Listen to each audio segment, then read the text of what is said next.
The first is over-reliance on a single supplier. This happens when businesses make the mistake of relying too much on one supplier or region for critical components. A textbook example is the semiconductor crisis of 2021. At the time, automakers like Ford, GM, and Toyota were forced to halt production for months because they couldn't source enough microchips. Why? Because the world's chip supply was concentrated in just a handful of factories in Taiwan and South Korea. When those facilities experienced disruptions, there were no backup options. This wasn't just an inconvenience. It cost automakers over $210 billion in lost revenue.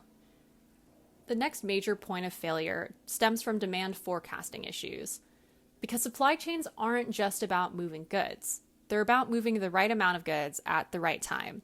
And that's where forecasting failures come in. Order too little and you run out of stock, frustrating your customers and losing sales. If you order too much, you're stuck with excess inventory that ties up cash and warehouse space. One of the best examples was the bullwhip effect during COVID.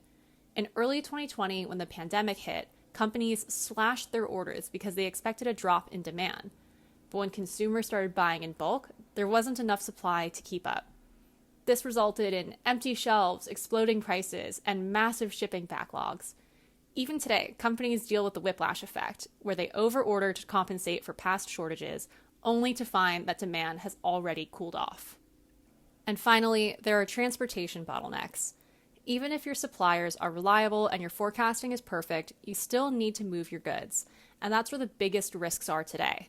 Let's take a look at some root causes of transportation bottlenecks from the past.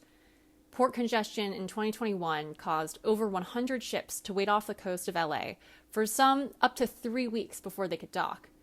Trucking shortages made it harder to get goods from ports to warehouses, and fuel price volatility increased transportation costs, forcing businesses to either eat the cost or pass it on to consumers.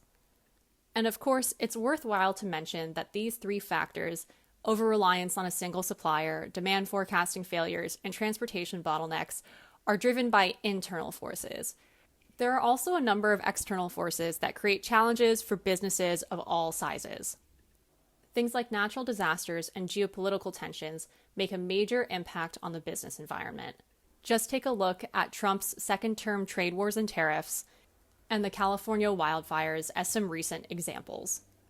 Ultimately, there's no way to avoid these issues entirely, which makes mitigation the name of the game. One of the easiest ways to mitigate these risks is by choosing the right technology platform to power your business.